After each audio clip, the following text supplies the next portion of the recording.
Welcome back, I'm the Casual DM. This is a series where I break down all of the different D&D classes, not from the player's side, but from the Dungeon Master's perspective. We'll talk about class fantasy, gameplay mechanics you need to watch out for, story hooks, and what's the best way to make your players feel like the heroes they signed up to be. So whether you're running your first campaign or your 50th, let's talk about how to run better D&D campaigns. And with all of that in mind, let's now talk about Druids, because they are a very cool class and I love them. They're very cool, very unique. They have so much special about them. Yes, every class is special in their own rights, but Druids kind of are a step above the others in a very specific idea, and we'll get into that in a little bit. But specifically, quickly to summarize with Druids, they are very strong in combat with their wild shapes. They have magic at the amount of, say, a wizard, but in a bit different way. They have utility magic like a bard, but they also have combat magic like a paladin, and they just ask us some really unique questions to your storytelling. So they're a very cool class to talk about, and let's now get into it. First of all, going over the class fantasy.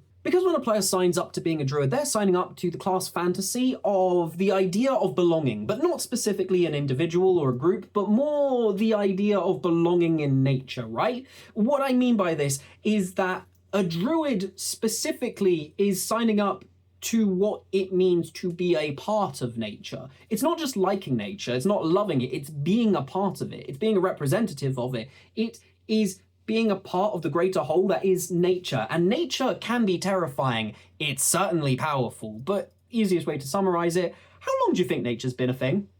Like on this planet alone, in real life. Nature has been around since before the dinosaurs. How many species do you think nature has seen go extinct? And how many species do you think nature caused to go extinct? Nature is primal, it's savage, it's ripping apart its prey for sustenance and nourishment and to continue surviving. But at the same time, nature is life, beauty, it's flourishing flowers, taking care of its young. Nature is both primal savagery and life to its fullest, most beautiful extent. That is the complexity of nature, and this is what our druids are signing up for. And so, like nature, our druids need to be adaptable, they need to be interchangeable, they need to be able to come at anything that is thrown their way. Like a branch in the wind, they need to bend and never break, and that is the true strength of a druid. Nature has been around for such a long time that it has grown to adapt and be able to overcome any obstacle thrown in its way with claw and tooth. And so ideas like civilization mean nothing to it. Industry? Nature is so much more powerful than industry. It's not even funny because it doesn't need extra help. It doesn't need this artificial help provided by humanity or any other humanoid species. No, nature is and has and always will forever be nature, just in its purest, rawest form, uncontrollable and always adaptable and always prepared to survive. And this comes through in a lot of elements of the druid, specifically though, the mechanics. Now let's go into some greater details, because when we talk about druid mechanics, we are talking about a lot of stuff going on. So, I'm going to try and keep this rather concise, because this was already breaking my brain a little bit, just trying to break it down. First of all, wild shapes, right?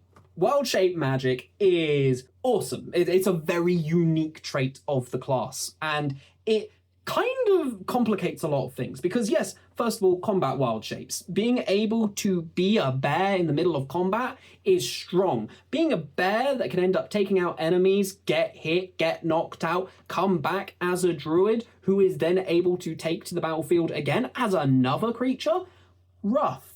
Very rough to be dealing with. In terms of combat, very powerful, but the real power of wild shape is the case that it kind of circumvents a lot of your encounters, specifically your exploration and stealth encounters, because it's very hard to explain why the guards would be curious about that bird flying overhead. Yes, it might be obvious if they roll low on a stealth check, but you're a bird flying through a camp. Most people aren't going to be questioning that. And so, really, it starts to trivialize certain encounters. Being able to talk with other animals in their native tongue without having to cast Speak with Animals That's strong. That's very strong. And so you need to be able to be prepared to plan your encounters accordingly. Basically, druids are not only great for puzzle solving and combat through wild shape magic, but they are also able to solve some of your information gathering without even having to speak at all. And that's just wild shape. Let's now get into spellcasting, because spellcasting for druids, that's a thing, and it's very cool. So unlike wizards, which have very much a outright damage idea going on, and also a lot of utility, wizards juggle a lot. Where a bard has a lot of utility spells, right? They're able to do a lot of things, and there are a lot of buffing and debuffing. A paladin has a lot of combat magic. Cleric has a lot of healing. A druid is all about battlefield control. Druids have probably the most amount of terrain manipulation going on, and just being able to funnel our opponents into specific areas to be able to deal massive amounts of damage. They have some targeted attacks, spells like Moonbeam. You won't even need a cleric if you've got a druid with Moonbeam available.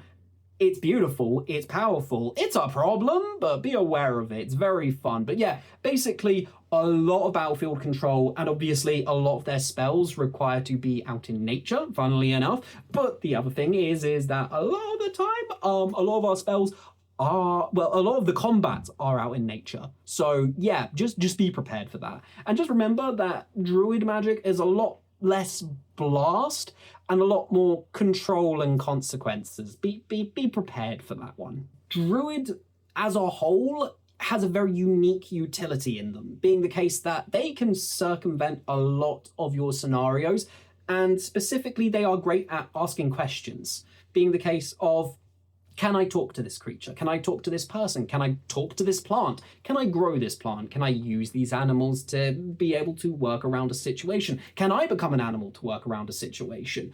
Druids ask a lot of questions, and so you need to be able to have at least some answers which aren't just shutting down their ideas, because really allowing the druid to have fun with all of this craziness is where it can get really bonkers. Also, wild shapes, final thing, be prepared. You're going to need to be able to keep track of what animals they have seen.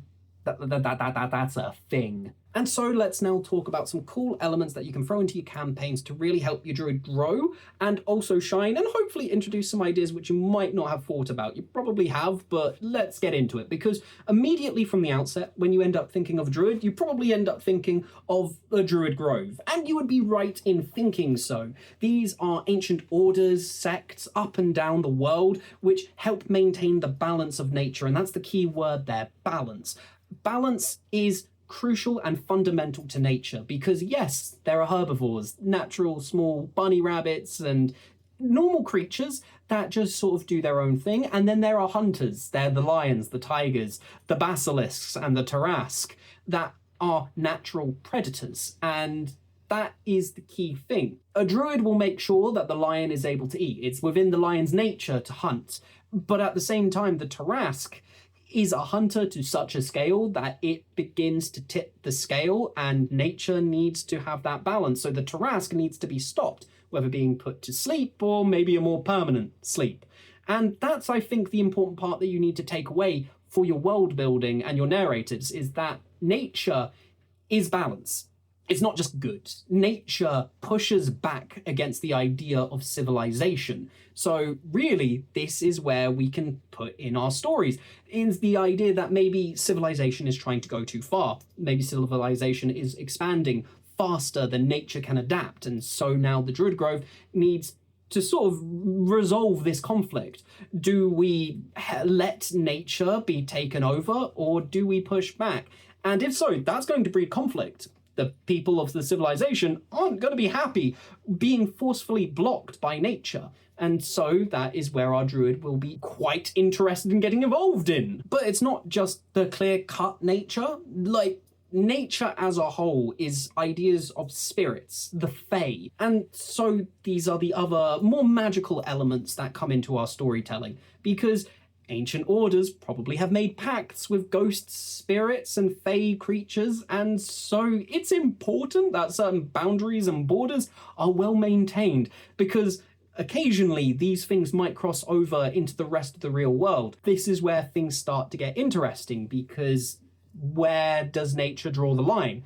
At the end of the day, the ghost in the world of D&D is still a creature, kind of. It's at least an echo. And is that natural, or is that not natural? These are the types of questions that you can bring to your table and let the druid try and answer and figure out. And really having this blend of what we would consider normal, what we would consider natural, isn't necessarily what is natural in the world of Faerun or other D&D settings. And that's where you can have a lot of fun with it, because you might have a natural habitat, right? A forest, a rainforest, savanna, some part of the natural world, but then you have the Feywild start encroaching in on it. And then because the Feywild is the way it is, there are going to be predators there that our natural material realm is not going to be prepared for, is not going to be able to handle. And so now the druid has to decide, what nature do they support? What nature do they allow to thrive? Because they're both nature. They're both part of the natural order and the natural world. It's the fun part of having druids into your worlds, is you can ask those interesting questions. But other than outright conflict, you have the natural problems of corruption. Lands become sick, cursed even, depending on characters and villains. And so the druid is going to naturally want to probably try to bring this back to order. At the end of the day, balance is a funny thing, because normally, a lot of the time, our druids are going to want to help nature return to a cursed land. But the thing is that cursed land might have its own ecosystem. It might have its own creatures that live inside this cursed area. And so the question then comes up as to, is it good to remove this curse and potentially destroy this ecosystem that has now begun to live in this world? Or is it worse because this cursed land has now taken over a part of nature? These are the moral conundrums that you should be throwing at your druid. Make them question. They have a loyalty to nature, an affinity to it. But nature is vast and varied. As much as we have savannas and rainforests, there is also swamps, tar pits. There is the abyss at the bottom of the ocean. All parts of nature, all very different, all vying for different parts of the land. And you can have external forces come in to try and disrupt the natural order, the natural way of things, but that gives you a clear-cut villain. That gives you a clear objective of what your druid needs to stand against. It becomes a lot more interesting when you then have to ask them, what do you say here? They're both nature, just one might not be conventionally good. And so this is where you get the fun part, because druids aren't just passive caretakers. Like, they have to be enforcers of nature. They have to take part in maintaining that balance. But then you get those questions, and it is up to your druid player to find the answers. And what they decide will really catapult your story in a different direction. And that's just some of the cool things about druids. But before we continue and get into further details, I have a small request for you guys, which is if you could give this video a like, I would greatly appreciate it, because of the simple case that making these videos takes a fair amount of time, fair amount of editing and everything. And, you know, a like doesn't cost much. If you're watching the video up until this point, you might be liking it. And if so, if you could give this thing a like, I'd greatly appreciate it. But now let's talk about some pop culture inspirations. This section basically breaks down some other characters from other works of media that help give you a better understanding of how a druid would work and how best to make a narrative around this character. Now, before we begin, yes, I have ended up changing clothes. Reason being the case that, well, I did record this section already, and simply put, it felt like it was missing something. So I ended up talking with a couple of friends who actually ran druids to get a better understanding, because I've run through druids in my own campaigns, but they were more closer to fighters than actual druids, and anyone who actually played a real druid, I never actually ran a game for, so I wanted some actual takeaways from it. So to start things off, probably one that everyone would think of, Radagast the Brown from Lord of the Rings. They're classic, they're goofy, you don't take them too seriously when you see them in The Hobbit. However, they are very dedicated towards the cause, and they are quite a good exemplar of it being such a friend to nature. Another good example that you probably weren't expecting, Beast Boy from Teen Titans is excellent at showing off the shape-shifting capabilities. They're also an environmentalist, an ecologist, so they are very pro-nature in how they act. Other famous example, probably from Studio Ghibli, would be Princess Mononoke. The whole film of Princess Mononoke is essentially a Druid plotline, so you can first of all, recommend watching that if you haven't, because it's just gorgeous, and second of all, it's actually really good in showing how far a Druid could go to fight back against civilization and to help nature while still being justified. Now, originally, that's where it kind of ended. Thinking about it, it's kind of hard to find true Druid inspirations in pop culture. However, my partner who ends up playing a Druid, she ended up pointing out that there is someone who is so obvious now that I think about it, which is Poison Ivy. Like, her whole thing is pro-plant. Great example, and there's so many different iterations of Poison Ivy that you can take inspiration from, and she really covers the pro-plant angle. And other than that, almost any Disney princess, like classic Disney princess, would be great in showing off the ability to talk to animals and how they can help you out. And looking at other Disney works, this can specifically help you in coming up with animal-like personalities, because yes, when we talk to animals, they're going to need to have their own personalities. Films like 101 Dalmatians, Oliver and Company, All Dogs Go to Heaven. Recommendation, prepare yourself if you're going to watch that one, because, oh, that hits. But also, Bug's Life. The Secret Life of Pets. There are so many different films that help have pets or animals all be at the center of the storytelling, giving them their own characters. You don't just have to end up making a pig that's greedy or a squirrel that's skittish. Yes, you can, but there is so many different films that give great ideas of how to give that animal their base personality and then expand on it. Over the Hedge, another great fun example. So there is actually loads that you can take inspiration from through a Druid. It's just maybe not necessarily solely around the idea of the Druid themselves. But remember that a Druid isn't just the sole character when you have a Druid in your games. It's the animals and the plants of the world as well. All will become their own characters. So understanding how vast and varied their personalities can be is absolutely essential when you find out that you're going to have a Druid in your games. I guess the other thing that we can look at in terms of pop culture and the idea of Druids is focusing a bit more in nature. And so there are sort of two-ish things that are really important about Druids that can be found in pop culture. Probably the first one is that nature can get corrupted, and when that gets corrupted, that's not right. It's just scary. Great example, Annihilation. You ever seen it? If you haven't, I recommend, if you like horror. And yeah, there's some messed up stuff in that film. The bear, I love that bear. That bear is greatly terrifying. It's amazing and horrific at the same time. So yeah, that's cool. That's cool with the idea of how nature can get corrupted. It's all encompassing and it's uncaring of who gets corrupted by it. And that would be a problem for a Druid to have to try to resolve. Other things, just look at our classic folklore is a good example for it. Witches and the belief of forest spirits are really good examples of this. There are so many gods and folklore tales of shapeshifters and beings of the woods that you can take a lot of inspiration from and put into your games for your Druid to interact with. And the reason why I wanted to cover sort of the bit more horror element of the folklore and everything is the case that Druids are scary. They can be very scary. Certain subclasses really emphasize this. And it's because nature can be scary. Nature can be terrifying. I mean, like a good portion of people have a fear of spiders. Yet spiders are one of probably the most natural creatures in the world.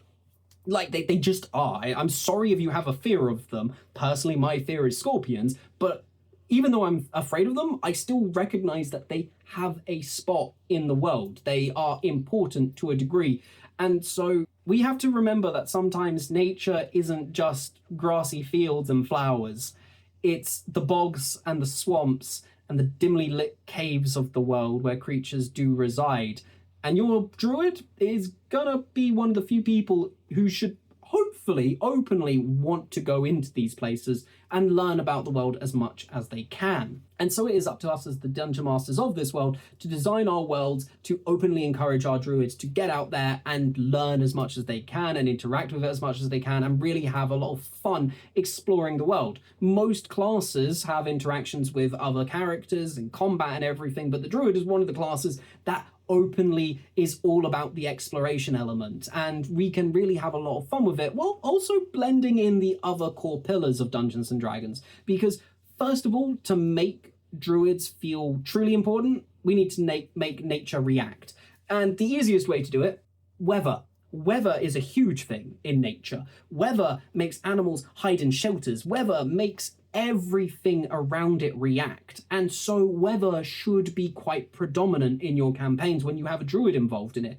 They are characters that can interact with the weather. They can write messages in the sky. They can end up using the wind to their advantage and stop rain to end up like lessening a stream or make it rain more, because then it becomes a downpour and fires can subside. Weather is huge when you have a druid in your campaigns, so make sure that that is a key element that you are bringing up when you have a druid in your games.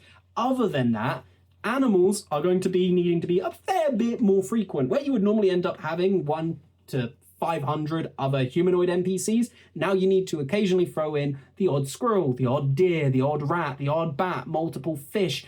Like, have animals be around in your world, and don't expect your druids to always interact with them, but just think, where would a bird land in this scenario? Would they be, say, sitting on the sign outside of a town? Would a rat be scuttling around in the kitchens? Maybe they came up through the sewers, maybe they saw something in those sewers. Have them be chatty, and also have them have opinions. It is very fun to have a squirrel come out of a tree and be annoyed at the players for, how dare you come into my land? Are you trying to steal my nuts? I will not stand for this, soldier. And then you got a whole tirade of this weird kooky squirrel. It's very fun to give our animals personality outside of just the stereotypicals, but I'm getting distracted. Other things to think about when designing your worlds. Nature as a whole needs to be ancient. Like ancient. Civilizations have come and gone and fallen to dust in nature. We discover ancient forgotten tombs fairly regularly, like maybe 15, 10, 20 years, and we're discovering stuff that has just been around for forever. And this just existed out in nature. And so nature is older than that. And so you should be making sure that it feels ancient, at least certain places. There are man-made forests, but ancient forests should not feel safe. Like, they should feel naturey. Your druid should feel at home in nature, but they shouldn't feel safe. And that is an important thing to, like, specify in your campaigns. Yes, your druid is an ambassador of balance and order within the natural world, but in the natural world, a lion's still gonna eat you. Even if you're its keeper and you're taking care of it and its protector, it's still gonna eat. It's a lion. It needs to eat. So, important one. And other than that, major things, natural consequences. Your druid is going to be, like, yes, they are the protector of nature and everything, but nature also is just violent as is.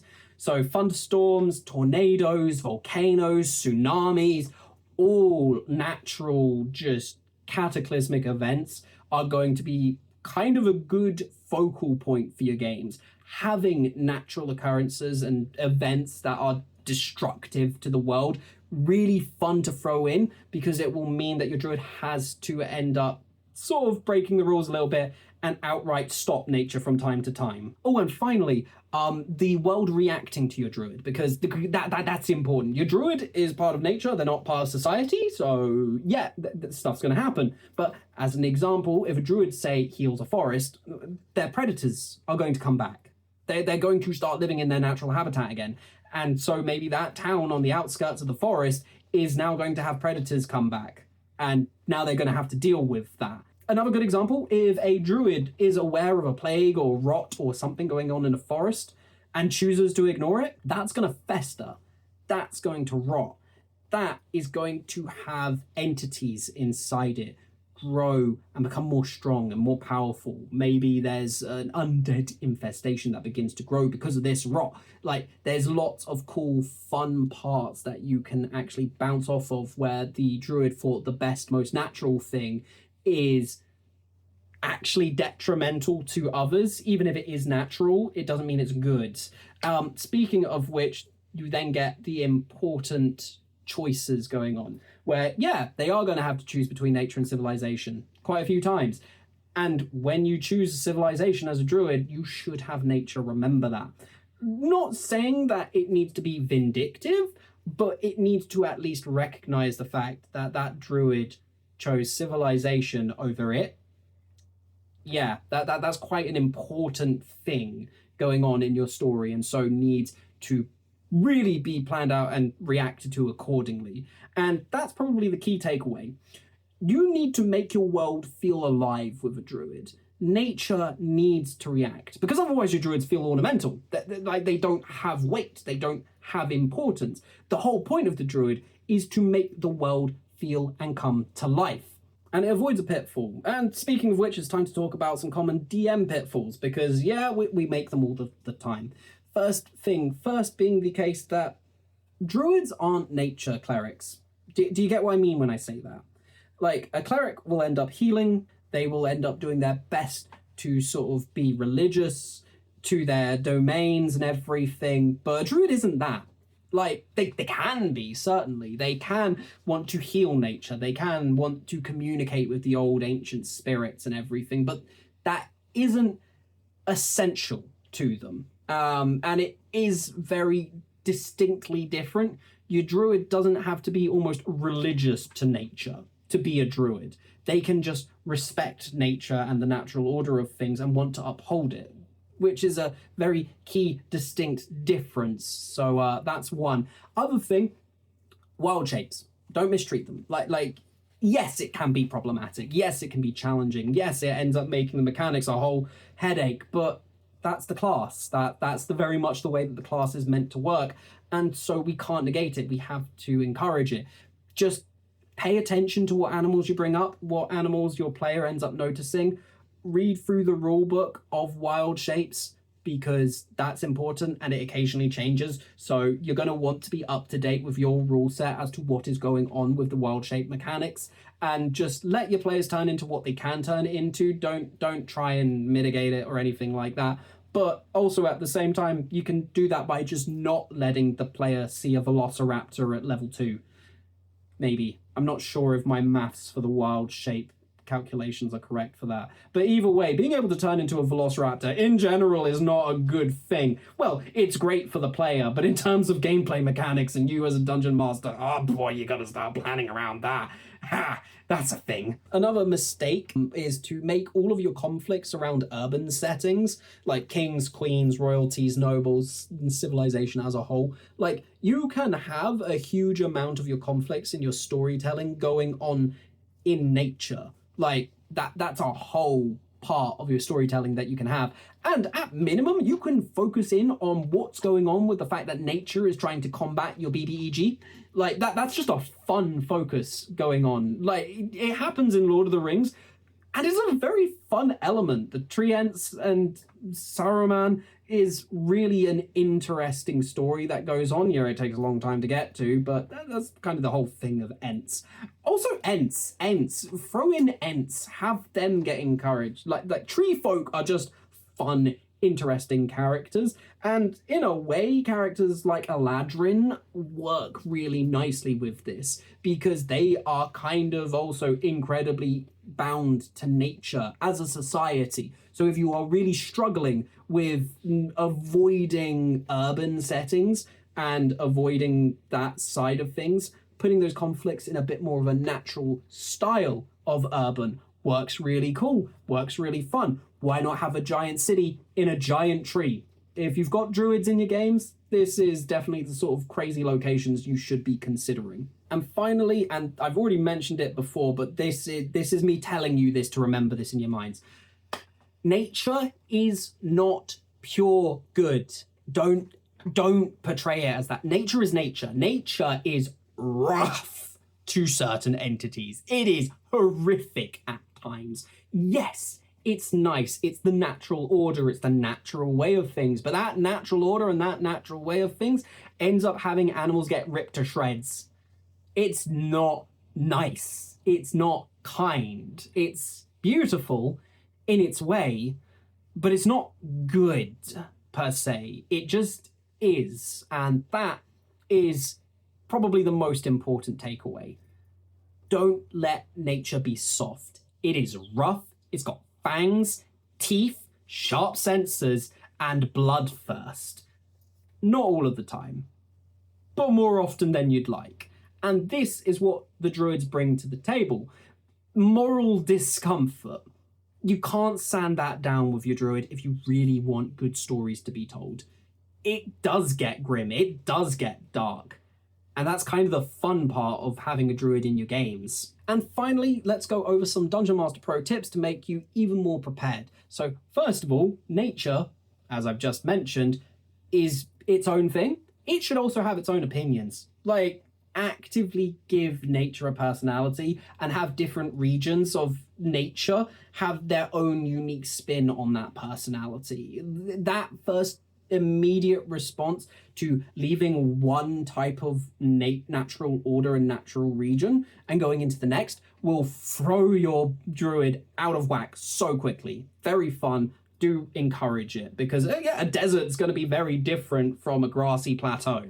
Other than that, tie your druid circles into politics. Like, they're not just going to be the hippies. They are going to be core important members of your royal courts. And so interacting with these characters should be possible in the same places where you'd be able to interact with kings and queens and other nobles. Other than that, describe wild shape quite viscerally. I'm not saying like use it as a werewolf style transformation, but make your players think about the senses of these creatures. If they're a dog, they're going to have a keen sense of smell. Same with wolves. They're going to be a bear. They've got very big and mighty claws that they're going to be able to end up ripping things apart with.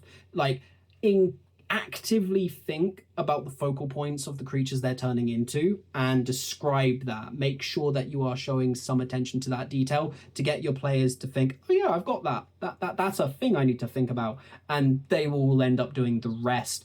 And the other final things are mostly focus on the consequences with nature.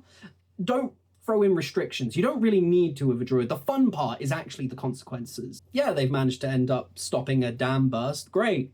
But now the dam's flooded and you can take the story from there. Consequences work great with a druid because nature will naturally just have its consequences anyway. It's kind of a thing. And it's kind of the natural way. Don't put up walls. Just let it run its course. And final thing, and this is probably the most important one for druids as a whole, actively think about the eerie, preternatural, slightly disturbing elements, because that's a whole thing with druids. It's a whole thing. And so it's very fun when you get into those sort of details, because the more unnatural it feels, sometimes it can actually be the most natural of all. Ghosts, spirits, fae, so much cool stuff in our folklore and history that, yeah, druids are really fun. And when you start stepping outside and paying attention to those extra details and putting them into your story, thinking about how these work with nature and what is natural and what isn't, all of that side of things, which I hope you've been listening to and paying attention to in this video, yeah, you can do a lot with it and have a lot of fun with it. So as a whole, that's druids. What do you think? Write down in the comments, let me know, because this video took a while to make. It's probably one of the longest ones in the series so far. because, yeah, it's complicated. Druids are a very complex class, but specifically in how it impacts your story. Yeah, they've got wild shape and they've got mechanics that you need to think about, spellcasting and all of that stuff. But in terms of just the world, yeah, nature is a whole thing, and you need to actively take time to think about it as a dungeon master. And it's one of the things that we as people and as a society probably don't think about that much anymore, even though it's been a huge part of our lives up until really the modern day centuries. So I think they're really cool. I really like Druids. I like their mechanics. I like the spells that they focus on. They fit a unique niche inside the party roster, so it's always interesting when you have a Druid join your games. They all play very differently, but they all are just as memorable as possible. But yeah, the first time I stopped viewing Druids as just hugging trees, it really opened up my eyes to just how powerful this class can be, and it just started getting crazy from there. Yeah, I like them. They're really, really cool, and it's that about belonging to something that is more than just a group or a person that is really cool and really unique, and it's having your druid find their place in the natural world and then enforce its protection. That is really unique. I don't know many other classes that can fit that sort of description in the kind of same way. And so you get what I mean when I say it's more like a calling, less of a profession. It's very cool. I really like them. But yeah, what do you think of the video? If you could write down your thoughts and comments and everything again, I'd appreciate it. If you did like this thing, please give this video a like, because again, I'd appreciate it, because this is going to take me, I don't even know how long to end up editing. This one might get delayed. Maybe, we'll see. But other than that, yeah, if you end up liking this thing and you want to see more, please do end up hitting that subscribe button, because I mean, I'm going to be making more of these anyway, but I always appreciate the subscribers. And finally, ring the notification bell if you could, because that way then you'll stay up to date when there's a new video out. And also there is a Patreon. Still nothing. Though I thought of something, and I am working on it, but this video might end up taking so long that I might not get time to getting around to it for this video, or the next one, or the next one after. I'm working on it. As soon as I've got something for you guys, I will let you know. But if you do want your name shouted out at the end, please do end up signing up onto Patreon there. Oh, also, this video was actually decided because there was a poll on my community side of YouTube. So if you want to cast your vote onto what class you want to see next, please do go to the community tab on my YouTube channel and throw in your vote, because that's the way for you to decide what comes next. If you've got a particular class that you want me to end up breaking down in the future, please do just end up casting your vote in that way. I will get around to all of them. There's a lot of them. I'm looking at probably about August by the time this is all done, maybe. I'm hoping. I really hope so. Good Lord. You know what? I went off on a tangent there. Either way, I hope you have a good one, my friends. I hope to see you again soon. And I hope you have a great many games. And I hope that the next time one of your players ends up talking about being a druid, you end up just thinking a bit more about what unnatural and what natural chaos you're going to be able to bring into your games. Either way, I hope you have a good one. I'll see you again soon. In the meantime, bye-bye.